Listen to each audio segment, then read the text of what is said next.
Je m'appelle Margot, j'ai 36 ans. J'ai arrêté mes études en avant-dernière année de bac, français. D'accord. Pour faire un apprentissage en voie commerce élargie. Donc j'ai passé 3 ans d'apprentissage ici à Lausanne. Je travaillais dans une entreprise qui s'appelle Virtua, qui faisait du web marketing, à l'époque assez pionnier dans son domaine. Et à la suite de mon apprentissage, j'ai quand même voulu faire des hautes études. Donc étant très intéressée par le sport et l'événementiel, j'ai été faire un bachelor en Events, Sports and Entertainment. Donc ça m'a pris 3 ans et demi. Par la suite, j'ai commencé à travailler dans ce domaine-là, dans une entreprise locale qui organise des marathons, triathlons et courses cyclistes à travers l'Europe et un petit peu aux États-Unis à l'époque. Donc ça, c'était un peu mon début de parcours professionnel. Donc ça, c'était cool. Quand je suis revenue en Suisse, là, je cherchais du travail, toujours dans l'événementiel. Et par un chasseur de tête, j'ai été engagée au CICR, donc au Comité international de la Croix-Rouge, à Genève. Le président du CICR cherchait à organiser une antenne de gens qui organisent des événements conférences dans les zones à conflit, qui avaient pour but en fait de rassembler les organisations humanitaires pour qu'elles se parlent entre elles.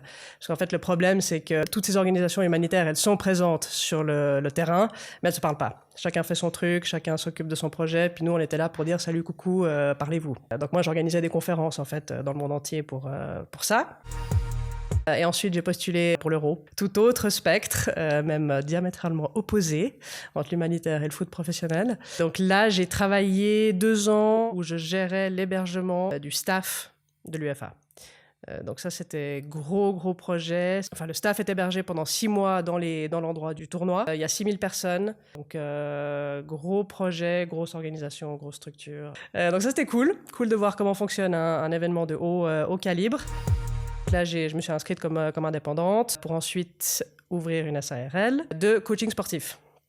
Donc au début, j'étais un petit peu mobile, j'allais chez les gens, je faisais à domicile, je faisais à l'extérieur, j'avais des mandats avec la ville de Lausanne. C'était les débuts d'une carrière d'indépendante, donc c'était un petit peu décousu. Et après, je me suis associée avec une amie et on a ouvert une salle de sport à Montreux.